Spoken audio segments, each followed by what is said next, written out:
Good morning, good afternoon, good evening, wherever you are in the world. We are back with another Neurodiversity Stories. So I want to say a massive thank you to everyone that came onto the show in our previous series. I think we had around 30 guests all across the world, which was absolutely phenomenal. And we're back. We've created yet another series, and we have an unbelievable amount of guests that have joined us.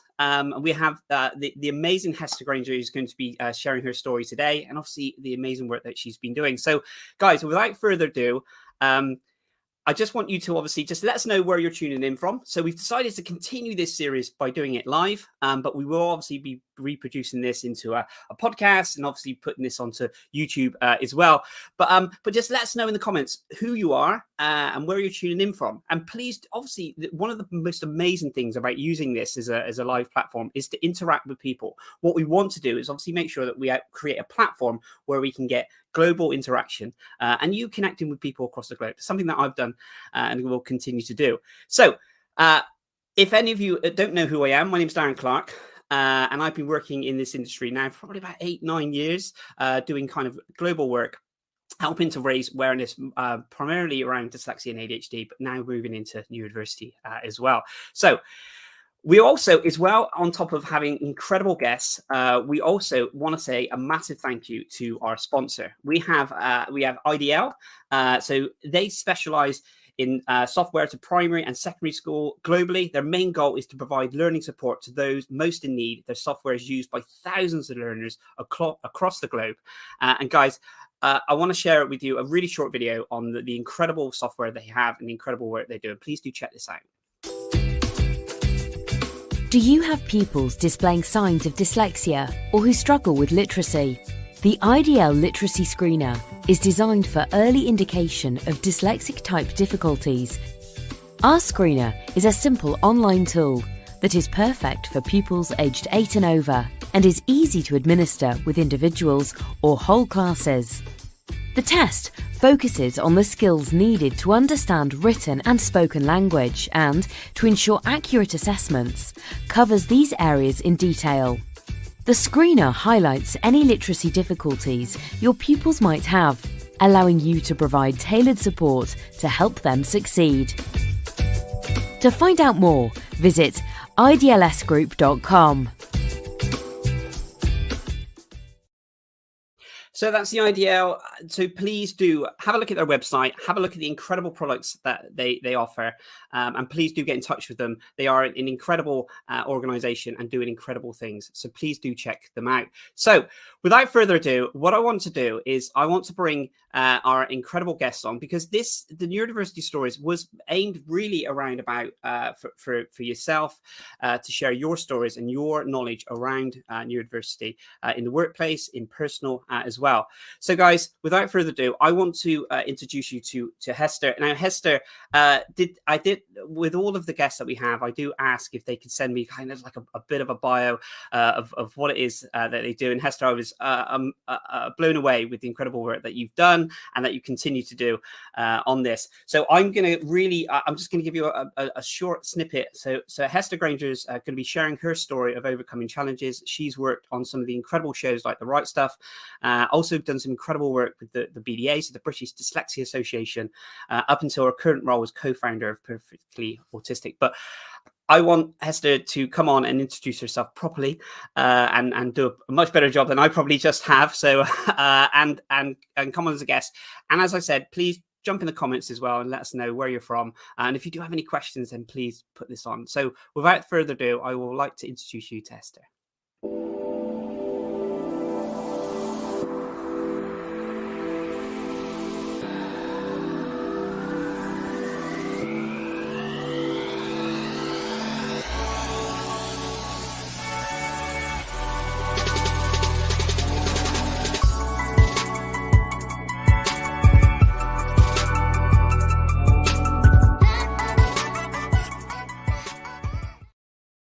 Hello. Good morning, Hester. Good morning. That was quite the intro. I was just having a little bop there to the music. Do you think I should have left it for about 20 minutes? Loved it. I was like, this could be the next 45 minutes. I won't say a word. Hester, thank you so much for being a guest on our show, and our first guest back on our show. So a massive thank you for taking time out of your busy schedule to join us today. Thank you. No, really lovely to be here, and really excited for this. So Hester, I know I gave you a really kind of brief intro within this. Could you just tell our viewers just a little bit about yourself and some of your experiences on that? And that would be amazing. Yeah, sure. It won't be brief because I've got ADHD, Yep. but I do. Same, it's fine. So I'm Hester Grainger, as you said. I'm now 45 years old and I'm co-founder of Neurodiversity consultancy, Perfectly Autistic. I'm a mum to 2 children. I've got India, who is 13 going on 30, and Hudson, who is 11. Both are taller than me, both are towering over me already.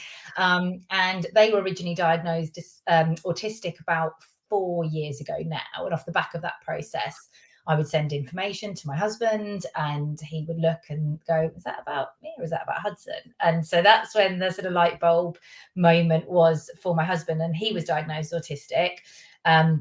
We launched Perfectly Autistic off the back of that, using our sort of corporate experience. And as you mentioned, I worked at the British Dyslexia Association, and just kind of used all our lived and learned experience.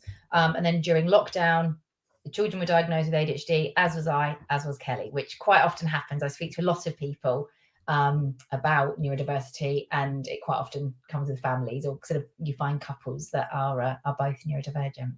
Absolutely. Thank you so much for the introduction, and we'll dive into that if that's okay. You mentioned about lived experience and how important do you think that is? Because when I started into this sector, I guess it was almost I'm not a teacher or a professor, and I feel everyone plays a massive part within the whole the whole ecosystem within this side of it. So I guess I was only bringing I thought at the time only bringing lived experience, but how important think that is? Yeah, I think it's really important. And when we're speaking to organizations, they sometimes might say, oh yeah, we've done some neurodiversity training before, and we're like, okay, that's great, like, were the people who are training you neurodivergent? And they're like, no, but they've read a lot. And I'm like, well, that's great, but it's really different. So I think the lived experience is so important, but learned as well. So I've done a lot of studying. I've got a qualification understanding autism. I've gone on every parenting course there is going, so I've done a lot of studying with that alongside. But I think you can't, it's really interesting when we're partners with Mind. So when we're doing work with them and we're talking about, myself having ADHD and my partner, Kelly, my husband, being autistic and ADHD, sort of when you explain what that means to you in day to day, or maybe in the workplace, you see that light bulb go on and they're like, wow, I had no idea. And I think that's always surprising to me that even now, every client we talk to, every company we work with, they're like, oh, I didn't know that, or I thought that you would have always known that you had ADHD, etc. So there's lots and lots, I think, still to learn for people. And you're so right. Do you feel, I felt when I got diagnosed with dyslexia at the age of 36, I felt that it was just the start of something. Normally you think, diagnosis was just that's it, everything's solved, tick. But I just felt like even now, I'm on a continuous learning journey. Is that something that you felt that you had? Yeah, and I think especially with the children being diagnosed, we always say we were literally, the children were diagnosed, we were handed a report and sent on our way. And it had a couple of websites to go and look at and a few books to read. And I can't think of any other condition where they're like, bye-bye, best of luck. And you're like, what now? And that was how we launched Perfectly Autistic originally. It was a Facebook community, which we've still got. We've got Perfectly Autistic and Perfectly ADHD, which have grown into really lovely global communities now. And that's where it came from, because I was like, well, I didn't know I had ADHD. So I went down a rabbit hole, and that's why I went on every parenting course going, every autism course there was available, bought every book, like just not knowing I had ADHD. You don't know, do you? That's the thing, isn't it? I guess there's no right route to go down, is there? In this sense, you're thinking, if it was something you were learning in college or university or something, okay, this is the process that you go through to learn. But I guess it was almost like not a scattergun approach, but it was just trying to understand what can best serve you at that point. Yeah, well, I was thinking, the words of Spider-Man, knowledge is power. So I was kind of like, the more I can take on and the more I can read, sort of like almost through osmosis, I can then understand the children better and I can parent them as a mum better. And then obviously with Kelly being diagnosed autistic as well, he was diagnosed at 44. So he was then trying to learn, well, what did that mean? And we've actually been together since I was 24. So we've been together for 21 years now, and married for nearly 16. And, you know, all you're looking back and you think, oh, that's why we've both moved. Like we've moved house so many times. That's why I've had loads of jobs and got really bored. And that's why, but you don't realize those things. And it's that I'm now 45 and you look back and go, oh, like, oh, I see. Yeah. You're almost like, that's why. Nobody said. And I had from some people, they were just like, not quite, I thought you knew you had ADHD, but they were like, did you not know? And I was like, no one's ever said anything. I have a high word count. I talk a lot. I have high energy. I'm severe combined ADHD, so I'm inattentive and I'm hyperactive. Okay. And you know, so I'm quite often, oh look, squirrel away with the fairies. Oh look, there's a butterfly. Genuinely, you know. Yeah. And you're nodding along. You get that. I'm basically called Dory. Is it Dory? You know, like the fish just continuously. You know, like, oh, something, you know, in shiny or something really nice. And then the inattentive, I'm quite fidgety. I've got a little fiddly, you know, thing here. I'm just kind of, you know, but again, you don't realize. And I've got scoliosis. I've got a curvature of the spine, which I had operated on when I was 12. And I thought the reason I couldn't sit still, and if I didn't get to move, I would scream, was because I have a rod in my back and I was uncomfortable. Okay. So I'm now going through this going, oh, so it's not like, yes, I get achy, but it doesn't really affect me massively. I'm like, oh, that it's because I'm literally like, I can't stop. You know, it's really hard to sit still. So, and that's really fascinating. That's interesting how logically you would think that would be, you know, that would be the reasons why. So I'm going to take you back because you mentioned that you worked on kind of the hit, you know, on a massive global show. Was the media side of it something that you were interested in at that point in time? What kind of took you to that journey? Yeah, I think that's such a good question. I think so. Looking back, I've always wanted not to like be on stage or anything, but I used to run around the house thinking I was Annika Rice. I was 7 in a jumpsuit and I'd like got this microphone and I'd be like, stop the clock, I found the clue. And I've always wanted to be on the radio, and that was just always a dream of mine. So when I went to uni, I think it's funny looking back because then you kind of go, oh, that's a squiggly path I've taken. But I went to university. I wanted to do psychology, but I didn't get good enough grades. I knew I never would. I had to work really, really hard to get the grades I did. And then when I went to uni, I was doing a few psychology modules that then dropped in the first year so I could pick up media. So I was like, this is great. This is what I've always wanted to do. And then I was up at Leeds Metropolitan University and there was Countdown. There was the Yorkshire TV studios up there. So I applied for work experience. I sent my CV on pink paper. It was very legal. Sent it on pink paper and a Polaroid photo of me. And all that classic. So good. The 90s for you. And they came back saying, no, we give all our work experience places at Yorkshire Television to the people on the course at Leeds Uni on the media course. And I was like, well, that's rubbish. That's not fair. So I just kind of thought, well, what do I do? So I'm from Ipswich originally, and in Norwich there was Anglia Television. So I thought, well, I'll write to them. And I got a job as a runner, and that was my holiday job in between university. And I'm always just because I have ADHD, I'm like, yeah, I can do that. Yeah, that's fine. And then I work out the details later. It's when they say giving someone with ADHD the runner's job. It's almost like, yeah. You having to solve problems. You don't have to stop moving. You literally wear trainers and you run everywhere, whether that's delivering scripts or whether that's getting guests. Like we had the Trisha show, you know, getting guests, food and drinks and stuff like that. So, you know, this was whilst I was at uni, and I was like, this is what I want to do. And I'm quite driven, and I kind of I believe that anyone can do anything they want. And people think that's a bit not naive, but I'm like, yeah, you can do that. And so I wanted to be a television presenter. That was my aim, doing these sort of steps to get there. And then I ended up I graduated from uni back in Ipswich, working for an electricity company, as you do. And I just got a phone call one day from a woman I used to work with at Anglia Television, Caroline, who said, do you want to come and work with us? Got a new show starting, a guy called Matthew Wright. He was the Mirror columnist at the time. Got the Wright Stuff. We would need someone to get the audiences in. So like fill the audiences up. I was like, yeah, that's great. So I then would do this mad commute from Ipswich to Norwich, and I just walked miles and miles every day to like do this whole commute. And then that went on for a few months. And then I was like, I really want to like progress. What can I do? So I became a researcher and then an associate producer. And then it was years ago, there was what's called the girl in the booth. So you would sit and then go, hi, this is the telephone number, give us a call on air. And the girl in the booth was off ill. She had to take the day off, and they're like, what are we going to do? And I went, perfect opportunity.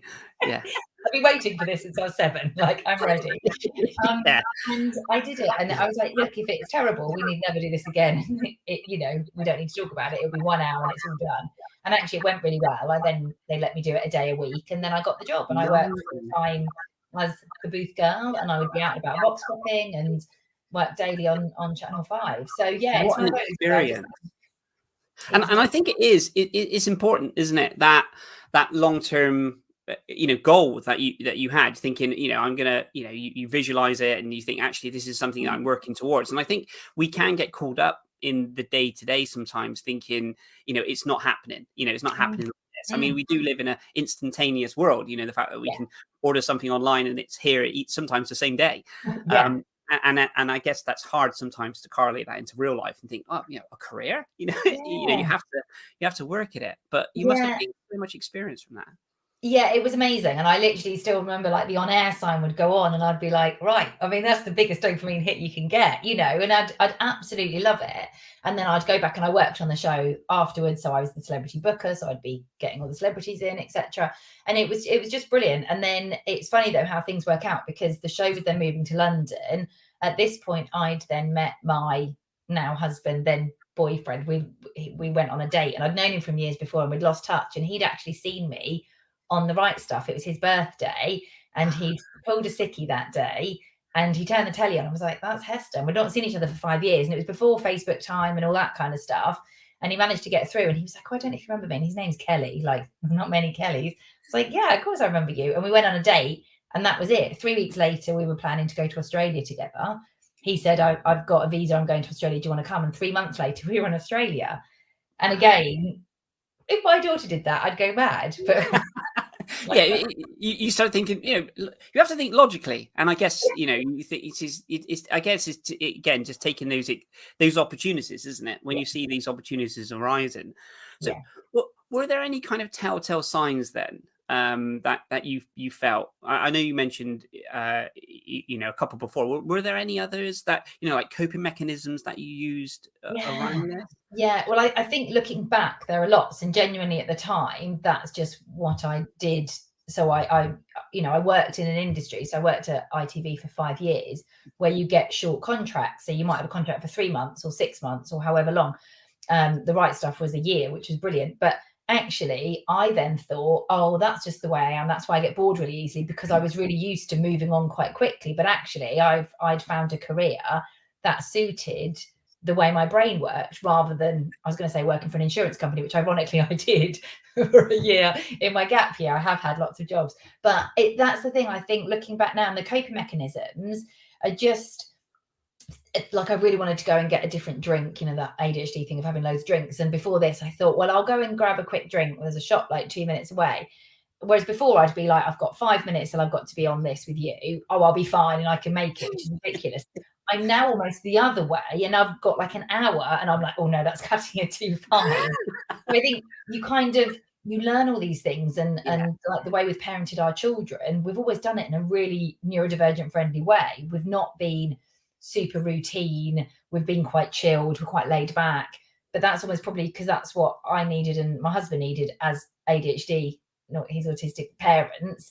That we almost didn't. It's weird how you look back and you find these coping mechanisms that you've just always done, and it's only when you unpick them you realize that's what it was. You're absolutely right, and thank you for sharing that. And I guess it's that question, isn't it? Like when I ask, what were your coping mechanisms, and I get asked this all the time, and it's that moment when you start reflecting back and you go, oh yeah, that is I guess a coping mechanism within this side of it. And you also touched on routine. How would you say, because I guess, we all have to have a certain amount of routine, like get up in the morning, brush your teeth and all the other bits and pieces. And then there's a few anomalies where we don't, we can kind of break the mold a little bit. How would you say that you're quite stringent in the routine side of it, or now, or is it very much the opposite way and find it difficult to formulate a routine? I find it really hard to formulate a routine.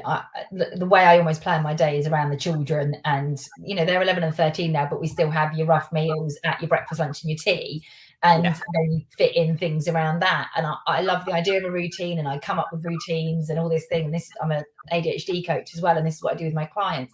I'm great at doing that with other people and helping them to come up with a routine. And then when it comes to doing it myself, I can then think of anything to then go, oh, that's a bit, routine feels a bit dull sometimes, but I'm really, really aware I need it. So we've got dogs, got 2 mad cocker spaniels. So walk them in the morning, walk them in the evening. So I don't think I have a routine. And then all of a sudden you start to fit the bits around. But I think since being diagnosed, I'm a lot kinder to myself. Whereas before I would just keep going and going and going. And I'm like a Duracell bunny, and I get into bed and I'm just asleep within 2 minutes. I think you touched on a perfect point there, amongst other things, amazing things as well. But when you mentioned being kind to yourself, and we hear, so many times about, burnout and people, working too much and just really kind of, being completely overwhelmed, and I guess it's trying to understand. And I guess, you probably speak to your, not surmising, but you probably speak to your clients about, like you said, this side of it. How important do you think that is? Yeah, I think it's really important. I think burnout is a huge topic that's becoming, we're doing a lot of workshops on burnout actually with quite a lot of corporate companies, because, I think the word can be bandied about and you can be really tired and exhausted. And actually the definition of burnout is really quite severe. But I can almost feel my batteries going down. That's how I describe it. I know some people use the spoons analogy and things like that, but I always describe myself as a Duracell bunny. I'm 100 miles an hour from the minute I wake up. And even I'll sort of say to the children, right, I'm about to sit down and I won't be moving. Does anyone need anything? Do you do that pre-plan then? Do you just say, right, you announce that you're sitting down? Yes, I announce that because I know. And then I almost can feel myself going, oh, like you're in the middle of a big hyperfocus and you're like, don't sit down. No, she sat down. And I'm like, oh no, because I understand it now. Whereas before I'd be like, what is wrong with me? And I'd get so exhausted. And I found that I was just getting ill quite a lot, and nothing terrible, but just colds and feeling a bit, I would be in bed for a few days at the weekend and then I'd be better again on Monday. And this cycle just started to happen. And I just realized that actually, because while I was doing Perfectly Autistic, I was doing my background's PR and marketing as well. So I was doing that for quite a lot of clients. And I was just like, we can't do it all. And then Perfectly Autistic was getting so busy, and Kelly had so much, so many clients, so much work to do, lots of speaking events, etc. So I took the decision in, I think, sort of November, December time last year, just for us to go, right, we just both concentrate on Perfectly Autistic. That is our full-time job. That incorporates the workshops, the webinars, training, and the coaching, but also it means we can fit it around the children as well, which for us is the most important thing. Amazing. And I want to kind of delve into the incredible organization that you've set up as well. As when we go back to just briefly when you mentioned about kind of well-being and finding certain things, I found that my dyslexia worsens when I'm either overwhelmed or just exhausted or tired, and visual dyslexia as well, in the sense that the things moving around on the screen, and what I've some of the things that I've learned to do is I remember trying to put an email together. It took me just a response, small response an email. It took me about 55 minutes. And now if I get to that stage, I literally just shut it down, take the dog for a walk, or go for a walk, or just try into it's almost like a reset. And I'm not saying that you're perfect when you come back in that sense, but it's just trying to find you might do it in 30 minutes rather than 55. Absolutely. Isn't it? It's just about knowing those signs, I think, and it's about learning your ADHD, because you said, didn't you, you've got ADHD as well. It's that kind of just learning how your brain works. I think it's that and it's so interesting because there's so much overlap between the neurodivergent conditions that actually a lot of them, I've got this really lovely slide I always do for clients, and there are so many traits and strengths but weaknesses as well that come from it, whereas you say the kind of the overwhelming, as you say, that feeling of almost just like, well, this is just too much. And I find as well, I'm 45 now, I'm perimenopausal, I talk about this a fair bit, and then that exacerbates the ADHD symptoms like you wouldn't believe. So you're trying to deal with that as well, and a lot of women are being diagnosed in their 40s having been able to manage and cope. And then I sort of described it that as the wheels are falling off and you can't quite work out why. And you're thinking, well, that's a bit weird, but it's because hormones are hitting and I've got teenagers, and you're trying to juggle all of that. And it's just, you know, whereas you might have been coping, inverted commas, before. I see this a lot with my ADHD clients, and just the wheels are starting to fall off in their 40s. So it's just about resetting. Absolutely. And coming up with just a toolkit to sort of support you.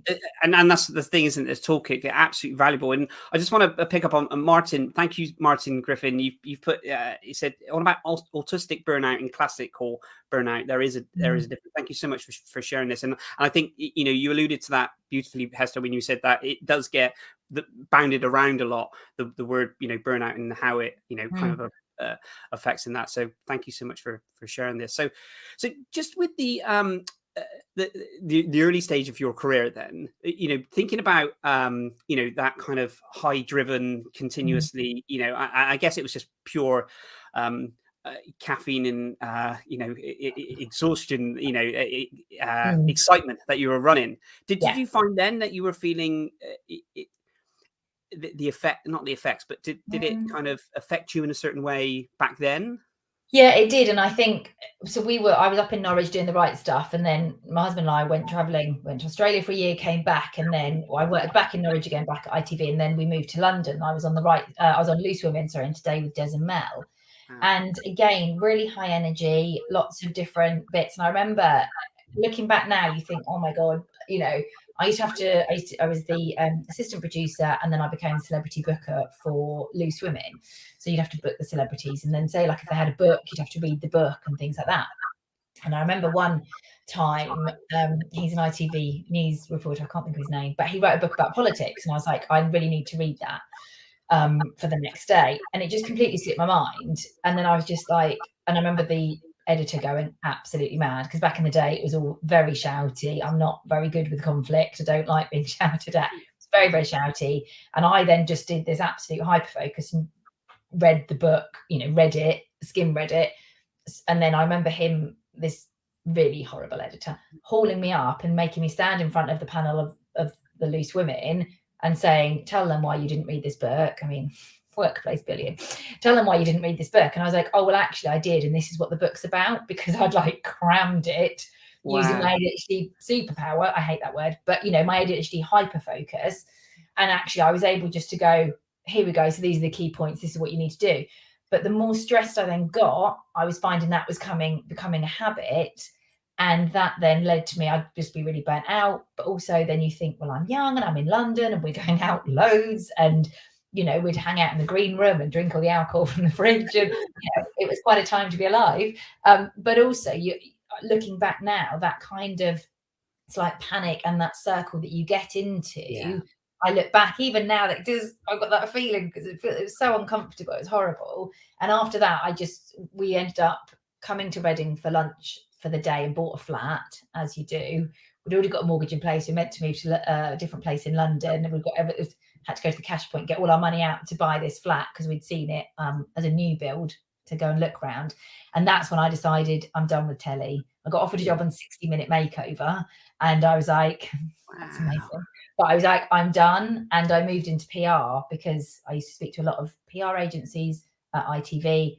And at 28, I got myself work experience at a top end PR agency and started again. And that was kind of what I've been doing, using the media background, but PR and marketing for the last sort of not quite 20 years, but nearly. So that's kind of how that went along. That's an incredible amount of experience that you've gained throughout this, and you know, real hard work. I can imagine, you know, we're not talking, you know, the average kind of you know, set hours within this. I can imagine it was, you know, super high pressured, super amount of hours, and like you said, that research that you have to put into something. You can't just, you know, there's only so much we can wing things. But there has to be some substance, which you've done, you know, massively you know, beforehand. And it's funny though how I ended up. So I was doing the PR, and I'm in Reading, and the BDA, the British Dyslexia Association head office, is now in Bracknell, but it was in Reading, and I became their PR and UK PR and comms manager. And so it was really interesting, because I've sort of always had a connection with neurodiversity without even realizing it. So that was really quite interesting, learning loads with that, and then now being able to take that experience as well into the workplace when we train organizations and things. It's funny, isn't it, how things work out in the end? It does, and like the vast experience that you can bring into this, and I guess, as we mentioned, the lived experience helps within this massively, and also the amount of work that you've done continuously, which brings me beautifully onto your organization. Could you tell us a little bit more about this? Yeah, sure. So it's Perfectly Autistic, and we've been going for about 3.5 years now. And we are a neurodiversity consultancy. We work with a host of corporate organisations. We're doing a year-long project at the moment with GSK. We've done some brilliant work recently with the Birmingham NHS Trust with training their leaders. They're wanting them to have a really good understanding of neurodiversity. And we work with lots of different organizations, smaller ones as well. But I think with Kelly's got a really strong corporate background, and that kind of keeps coming up. I think people really like that he can then go into a workplace, either do a half a day training session or an hour like lunch and learn style of neurodiversity at work. And yeah, it's just been brilliant. I think we just keep getting busier and busier, and that's why we're both working on it full time now. I use my background to do a lot of PR with it. So we're sort of always being quoted in different newspapers and magazines and things like that, because that's still how I get my as well. It's like, it's in you, isn't it? It's something that you thrive off and you enjoy and you're good at, and you can, like I said, you bring that element into it. Yeah, so we've got, we've split the roles in terms of how we do things, because I think that was really important. But it's really funny because looking back, I mentioned that we went traveling to Australia, and we worked together at the Melbourne Boat Show, cleaning people's boots with this amazing leather, like a beeswax cleaner thing. I remember it really well. And we were like, oh my God, we just really want to work together. This would be amazing. And it's taken about 19 years for it to happen. Again, that long, the long thing. And so, yeah, we love working together. It's brilliant. We either do training sessions separately, or they quite often like the sort of the combination of both of us with our different backgrounds. And as I mentioned, we're partners with Mind. We do a lot of work with their mental health at work department, and we've done e-learning modules for them. We've just done lots of videos about being small business owners as well, and being a lot of neurodivergent people, Darren, you will know this yourself, end up being business owners because they are finding their own way rather than working for someone else, trying to fit that square peg in the round hole. And that's what we do with our training, is get organizations to understand the benefits that neurodiversity brings, but also how they can support them, because it's not a tick box exercise just getting people in the door. It needs to be the support there as well. You're absolutely right. Thank you for sharing that, Hester. And do you feel, when you've mentioned a few times, rightly so, that you're very busy, and and do you think there is more awareness now around the need, especially in the corporate sector? Because I guess when I started doing kind of the dyslexia awareness, it was more in the education, side, like school talks, and spoke to over 100,000 students and so on and so on. And then I moved into the kind of the corporate element of it. But do you feel now that we're not completely there, but there is more of a shift now, or but still lots more to be done? It's a really good point. I have to say, I think it's a bit of both. I think there's definitely a shift and more people are talking about it, but I do feel with some organizations it's a quick, let's jump on the bandwagon. We've heard of neurodiversity, we should be talking about it, like next month's ADHD Awareness Month, and like there's National Inclusion Week coming up at the end of September, and we're super busy for that. And but we now say you need to have, it's not just for 1 week, or it's not just for National Awareness Day. You need to be doing this all year round. And this is what we've found, is originally a couple of years ago, it was the odd talk here, the odd talk there. But now they're like, that was brilliant introduction to neurodiversity. We quite often say it opens up Pandora's box. Actually, now what else can we do? I've used that phrase. So, Hester, if you hear me use that phrase, I said I've done that around kind of the dyslexia awareness in October. So we look at October. It used to be kind of a week, and now it's like a month, and so on. And you're absolutely right. When we've spoken to organisations in the past, I've said, okay, so what are you? I'm happy to go and talk, but what are you going to be doing in November? And you're absolutely right. It does open a Pandora's box, because if you have an individual where you've given them the confidence to go and speak to HR or manager, whoever it is, and they don't have the skill sets to be able to help that individual, and then it stops. You go, well, November is, whatever kind of we're doing. Yeah, you got to wait 11 months to talk about it, like, you know, and that's why I think the doing the coaching has been really beneficial as well, because it's something else we can then offer to clients. And I did an ADHD coaching course at the beginning of this year. There's hardly any around, so I was really keen to make sure it was a coaching certificate around ADHD and a qualification in that. And so we can then say to companies as well, look, we do this, you know, we'll do the training, we'll do the webinars, we'll do e-learning modules for you, whatever you need. Everything we do is completely bespoke, but actually you can have ADHD coaching as well to support your employees ongoing, and you can get that through Access to Work, through DWP, so you can actually get ADHD coaching funded, as well as loads of other support, which is brilliant. And I think it's about organisations being able to offer that support, not just going, oh, we've got these people to talk for an hour, quick, let's shut that back again. And that's not helpful for anybody, because I think our stories, and I'm sure you're the same when you share your story, really resonates with people, especially with us, Kelly and I being parents and that kind of thing. And people are like, oh, and actually a lot of people's children are diagnosed, and then they see in themselves, oh gosh, that really resonates. So I think it's really important to have that ongoing support from organisations rather than it being a one-off.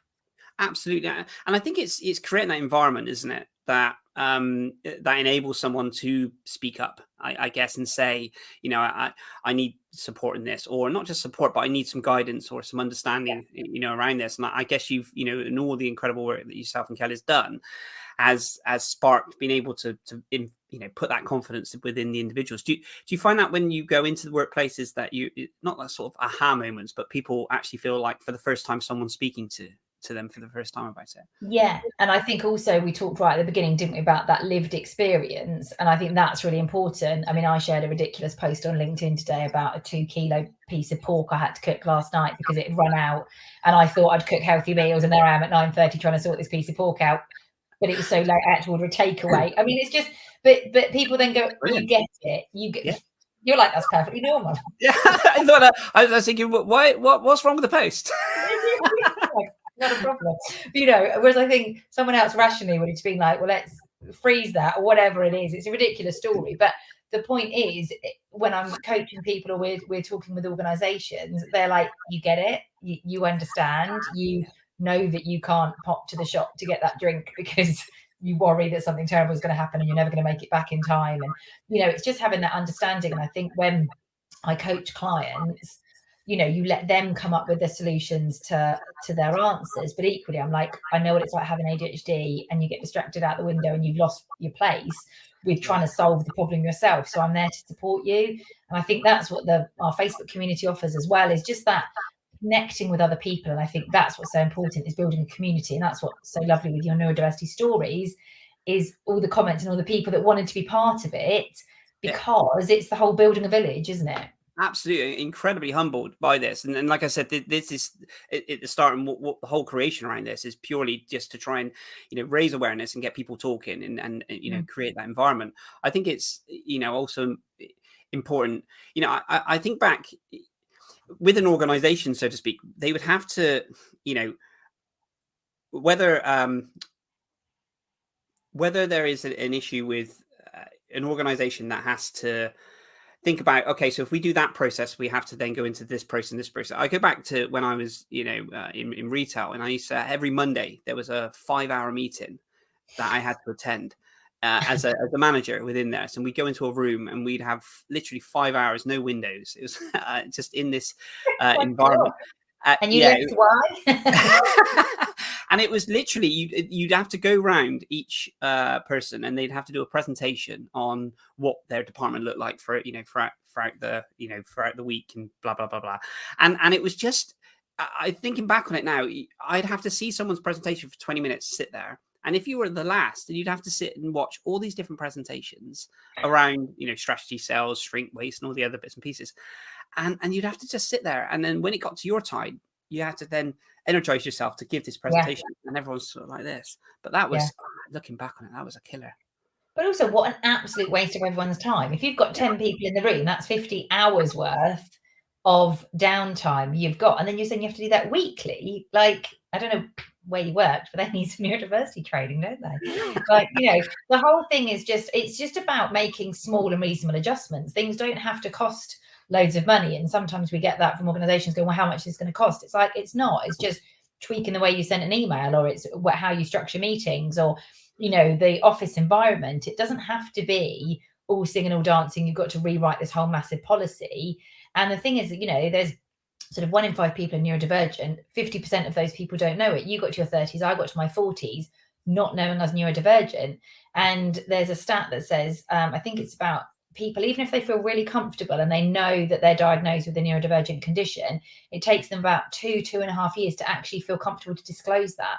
Yeah. And also, whenever we say to people as well, you've got clients and, you know, customers that you're working with who are neurodivergent. So it's just a win-win, really, if you understand about neurodiversity. I'm blown away by that stat you said. You know, it takes, you know, a couple of years within this side of it, and more reason why we shouldn't just say, okay, we're talking about such and such this month. Can you come in and do a talk? I mean, that's almost impossible to capture. You know, and create that environment for that individual to be able to speak up. Yeah, but I think the important thing, and what we always make the point of when we do our training and the webinars, is that actually, by putting these things into place, so even if you're not neurodivergent and your 5-hour meeting, which makes me want to vomit, quite frankly, like, that's just ridiculous. You know, but even if you're not neurodivergent, you're still sitting there going, this is a terrible idea. Nobody in there probably thought, oh, I love this, can't wait to and by making these changes and these adaptations benefits everybody. So that's the point, is you don't go, oh, I always say this, you know, Janice, you're dyslexic, Gary, we think you're autistic, we need to do these things for you. You put these things in place and you create a, you know, happy, healthy, more productive workplace for everybody. And by making, you know, if you've got a microwave in the middle of the open plan office and someone's cooking last night's curry or tuna, pasta bake, nobody wants to smell that. But if you're autistic and you're having a bad day, that can then end up just building up and leading to a shutdown. And then it's just not constructive, and it's really bad for people's mental health. You're absolutely right. And I guess that, you know, we have this thing, obviously we had, you know, the COVID and the global kind of shutdown within this side of it, and more organizations having to work remotely. And now I guess it's, you know, I'm not going to say pro or against, but people saying, you know, going back into a workplace environment. And you touched on the fact, you know, like someone cooking a meal, or, you know, there's certain sounds that for me, you know, can literally just ruin the next 2 to 3 hours. And it could just be the most simplest thing.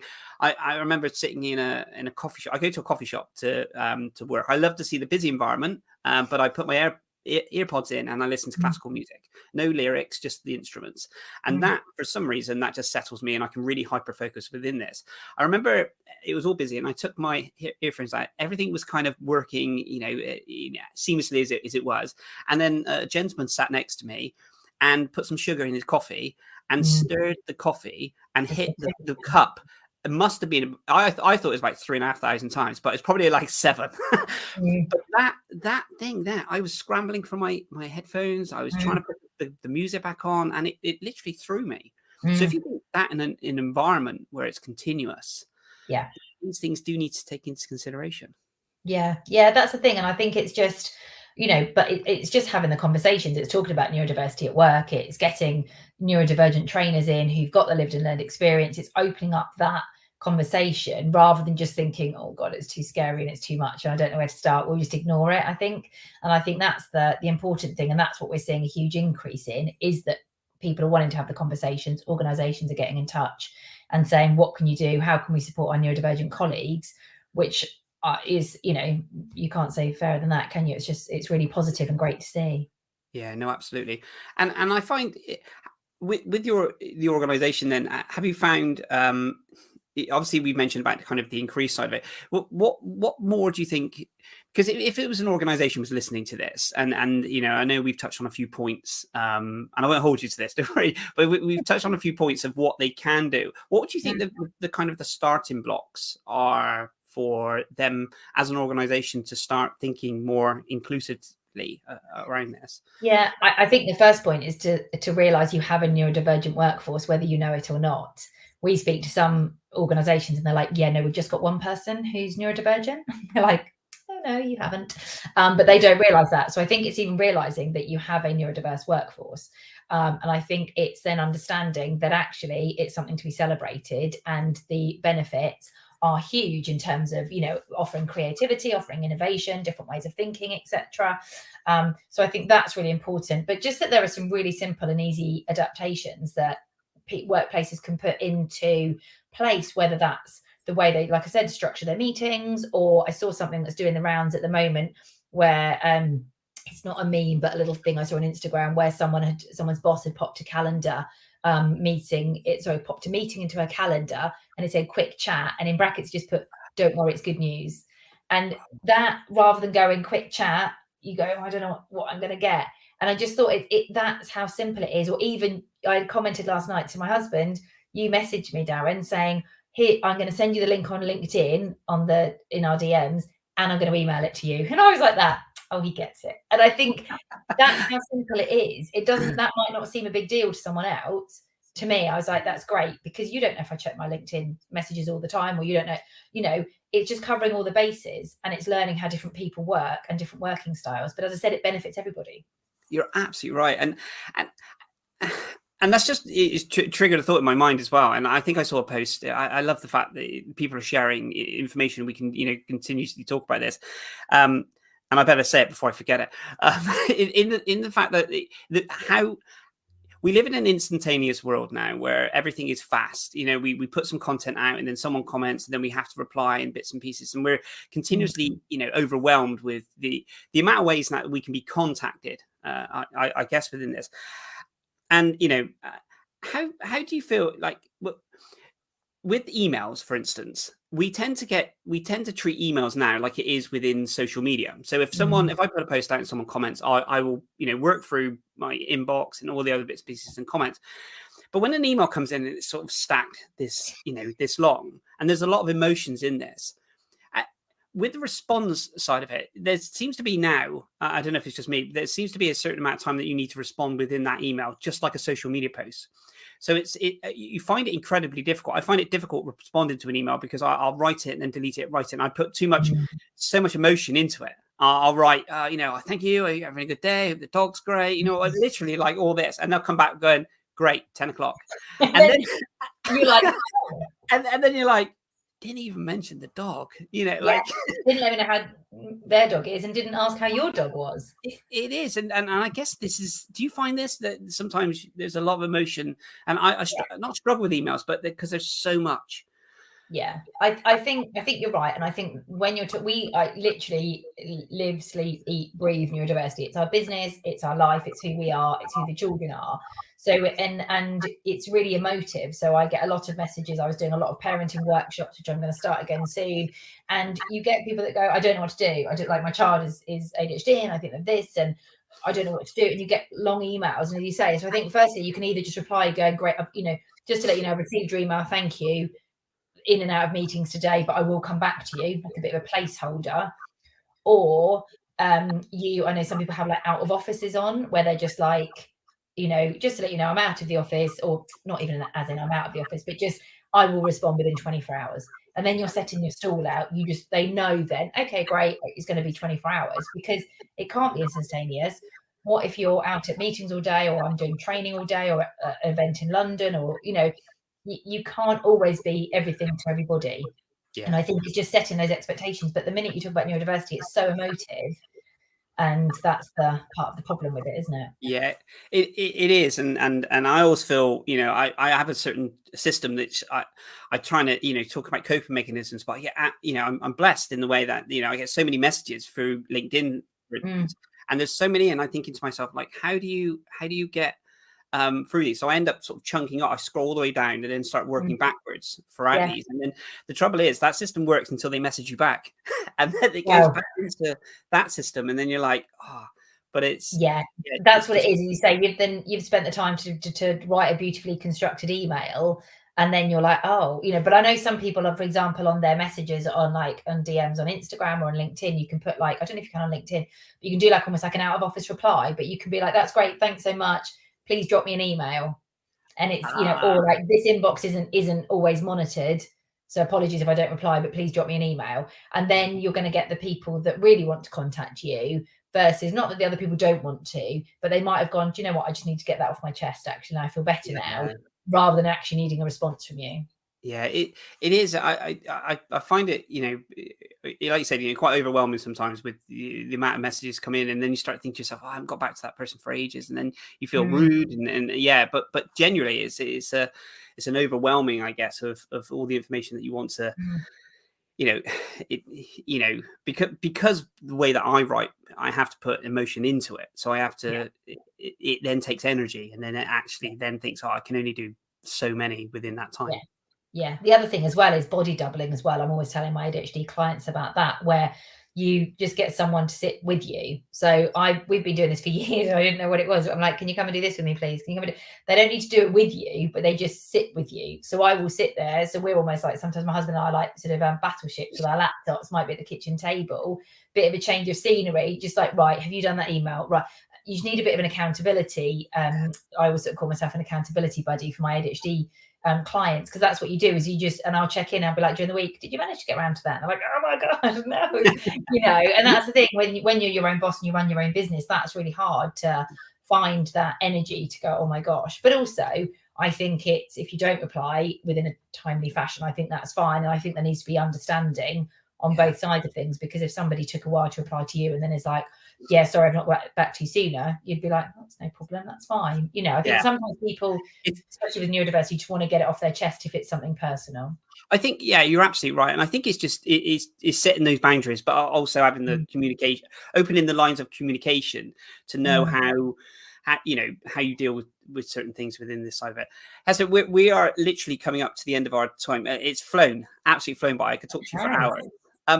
If people want to get in contact with yourselves and your organization, I will put all this information on the blurb and everything else, but how can they get in touch? Yeah, well, I'm on LinkedIn, so come and find me. I'm Hester Grainger with an I. We've got a website, perfectlyautistic.co.uk. That's the workplace consultancy side. It's got loads of free resources, loads of blogs on there. I've also got my coaching website, which is perfectlyadhd.co.uk, and I'm Hester ADHD on Instagram. And I breathed in. Also, we've got the Facebook communities, Perfectly Autistic and Perfectly ADHD as well. And people can join the Facebook groups? Yeah. You just have to answer the questions. I'm very strict on that. No.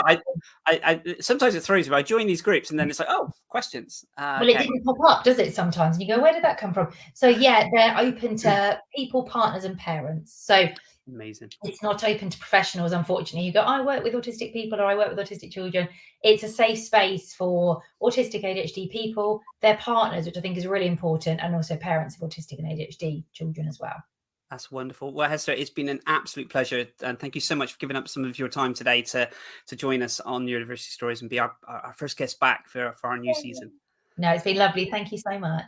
And we will catch you again soon, Hester. Please keep in touch with us, and we'll keep in touch with yourself. Thank you so much, Hester. And I will speak to you soon. Cheers. Bye-bye. Bye.